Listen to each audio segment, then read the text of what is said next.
Hello everyone, আমি Imdadul. Welcome to our channel Imdadul study centre. 2024 শেষ হয়ে 2025 পড়ে গেছে। ছোট ছোট বাচ্চাদের বিভিন্ন ইংলিশ মিডিয়াম স্কুল, নার্সারি স্কুলগুলোতে নতুন করে আবার ভর্তি নেওয়া শুরু হয়ে গেছে। আপনার বাড়ির বাচ্চাকে কোন ক্লাসে, কোন বয়সে ভর্তি করবেন, এই সমস্ত বিষয় নিয়ে আজকের এই ভিডিওতে আমরা সুন্দরভাবে আলোচনা করব। আপনার বাড়ির বাচ্চা যদি 3 বছর বয়স হয়ে যায়, সেখান থেকে আপনি আপনার বাচ্চাকে ইংলিশ মিডিয়াম স্কুল বা নার্সারি স্কুলে ভর্তি করাতে পারেন। কোনো বাচ্চা যদি 3 বছর হয়ে যায়, সেই বাচ্চাকে জোর করে তার উপরে প্রেশার ক্রিয়েট করে স্কুলে না পড়িয়ে তাকে ভালোবেসে স্কুলে পাঠিয়ে দিন। সে প্রথম যেতে স্কুলে প্রতিদিন কান্নাকাটি করবে। সো কয়েকদিন যেতে যেতে তার খুব সুন্দরভাবে এটা সেটিং হয়ে গেলে আর কোনো প্রবলেম হবে না।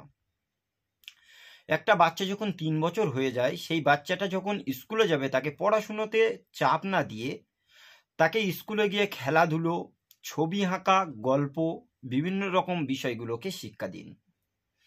একটা বাচ্চা যখন 3 বছর অতিক্রম করে 3.5 থেকে 4 বছরের দিকে পদার্পণ করবেন, সেই বাচ্চাটাকে আপনারা নার্সারি LKG-তে ভর্তি করাবেন এবং 4 থেকে 5 বছর বয়স যখন সেই বাচ্চাটার হবে, সেই 5 বছরের ভিতরে তাকে UKG-তে পড়াবেন।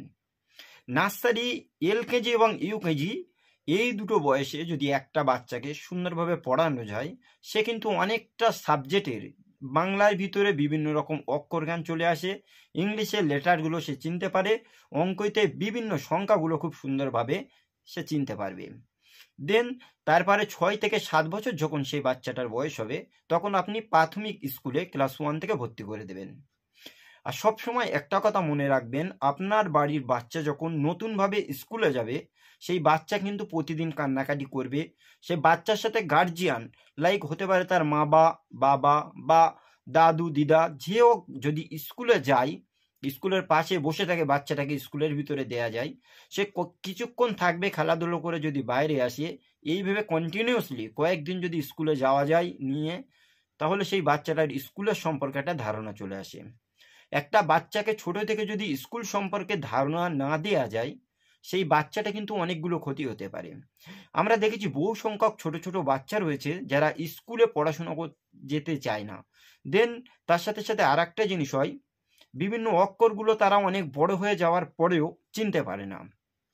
আপনি ভালোভাবে দেখবেন, এমনও কিছু বাচ্চা থাকে যারা ছোটই থেকে কন্টিনিউয়াসলি তাদেরকে ট্রেনিং দেওয়ার জন্য, গল্পের ছলে পড়ানোর জন্য তাদের কাছে বোঝা হয়ে দাঁড়ায় না শিক্ষাটা।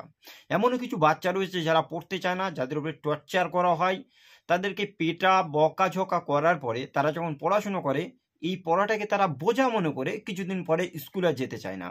কিন্তু এমনও কিছু বাচ্চা থাকে যাদের ছোট থেকে ট্রেনিং দেওয়ার মাধ্যমে স্কুল পাঠশালা বা এই এডুকেশন সিস্টেমটা সুন্দর করে বোঝানোর জন্য সেই বাচ্চাটা পড়াশুনোতে একটা অভ্যস্ত তৈরি হয়ে যায়।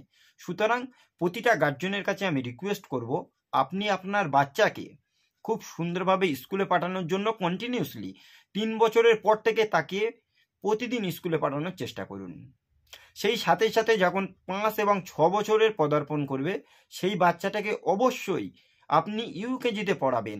আর UKG মানে হচ্ছে একটা বাচ্চা কন্টিনিউয়াসলি বাংলা ব্যাকরণের যে সমস্ত বর্ণগুলো আছে, স্বরবর্ণ, ব্যঞ্জনবর্ণ, ইংলিশে যে অ্যালফাবেটগুলো আছে, capital letter and small letter, সেই সঙ্গে সঙ্গে অঙ্কতে যে নাম্বারগুলো আছে 1 2 3 থেকে শুরু করে নিয়ে 1 2 3 4, এগুলো পুরো একদম অক্ষরগুলো খুব সুন্দরভাবে তারা চিনে যেতে পারবে। তারপরে ক্লাস 1-এর দিকে যখন উঠবে, তারা আকার একার হস্যি দীর্ঘি বিভিন্ন কিছু দিয়ে তারা নিজে থেকে পড়াশোনা শুরু করতে পারবে। বাংলা, ইংরেজি অ্যান্ড অঙ্ক তারা খুব সুন্দরভাবে এগুলো আয়ত্ত করতে পারবে। একটা বাচ্চা যত তাড়াতাড়ি এই সাবজেক্টগুলো আয়ত্ত করতে পারবে, কিন্তু সে পড়াশোনাতে তত মনোযোগী হয়ে থাকবে। সুতরাং প্রতিটি গার্জেনকে আমি রিকোয়েস্ট করব, আপনি আপনার বাচ্চার জন্য কন্টিনিউয়াসলি এভরিডে সকালবেলা তার কাছে বসুন, তাকে অক্ষরগুলো চেনানোর জন্য গল্প ছলে তাকে ছবি দেখিয়ে দেখিয়ে বিভিন্ন অক্ষরগুলোকে তার সামনে বলতে শুরু করুন। কোনো বাচ্চা 3 বছরে খুব সুন্দরভাবে পড়ায় অভ্যস্ত হয় না, কিন্তু এই 3 বছর থেকে তাকে যদি ট্রেনিং দেওয়া যায়, তাহলে সে কিন্তু খুব সুন্দরভাবে মাত্র 2 থেকে 2.5 বছরের ভিতরে সমস্ত সাবজেক্টগুলোর অক্ষরগুলো খুব সুন্দরভাবে সে চিনে যেতে পারবে। দেন কিছুদিন পরে দেখবেন সেই বাচ্চাটা স্কুলে খুব সুন্দরভাবে যাচ্ছে বা পড়াশুনোয় মনোযোগী হয়ে যাবে, পড়াশুনো তার কাছে বোঝা হবে না। সুতরাং প্রতিটা গার্জিয়ান তাদের অবশ্যই উচিত যে ছোট ছোট বাচ্চাদেরকে সব সময়ের জন্য পড়াশুনোতে অভ্যস্ত করে রাখা।